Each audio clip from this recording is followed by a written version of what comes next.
এক ইহুদির প্রশংসা করেছেন বিশ্বনবী। ইহুদির, ওই ইহুদির নাম ছিল মুখাইরেক। সিরাত গ্রন্থ ঘাটলে পাবেন। কেন প্রশংসা করলেন তার? এর কারণ মদিনা চার্টারে কথা ছিল সব ধর্মের মুসলিম, মুশরিক, ইহুদিরা মিলে মদিনাকে রক্ষা করবে। কিন্তু তৃতীয় হিজরিতে যখন উহুদের যুদ্ধ শুরু হলো, সবার কথা ছিল যেই আক্রমণ করে আমরা মদিনাকে বাঁচাবো। কিন্তু কুরাইশরা যখন অ্যাটাক করলো, ইহুদিরা আর আসে না। বিশ্বনবী বললেন, ওহে ইহুদিরা, তোমরা না চুক্তি করলে আমার সাথে যে মদিনা বাঁচাতে সবাই ঝাঁপিয়ে পড়বো, আসো। একটা ইহুদিও বেরোয় না, একজন ছাড়া, তার নাম মুখাইরেক। মুখাইরেক বাহাদুরের মতো ঘোড়সাওয়ার হয়ে বেরিয়ে গেলেন এবং বললেন, গোটা ইহুদি সাম্রাজ্যের একজনও যদি না আসে, আমি মুখাইরেককে কেউ ঘরে আটকে রাখতে পারবে না।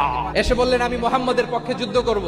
আমি মারা গেলে আমার সম্পদ আমার উত্তরাধিকারীরা পাবে না, আমার সম্পদ তোমরা মুহাম্মদকে দিয়ে দিবা। সুবহানাল্লাহ বলেন। উহুদের ময়দানে 70 জন মুসলমান শহীদ হলো। এই ইহুদি, সেও মুসলমানের পক্ষে যুদ্ধ করে নিহত হলো। মুসলিমদের লাশ যখন নিয়ে আসা হলো, এই মুখাইরিকের লাশও নিয়ে আসা হলো। মুসলিমদের লাশের পাশে মুখাইরিকের লাশ দেখে বিশ্বনবী মুখাইরিকের প্রতি অনেক খুশি হলেন। আমার নবী ইহুদিকেও সম্মান দিতে কার্পণ্য করে নাই। আওয়াজ করে বলেন আল্লাহু আকবার।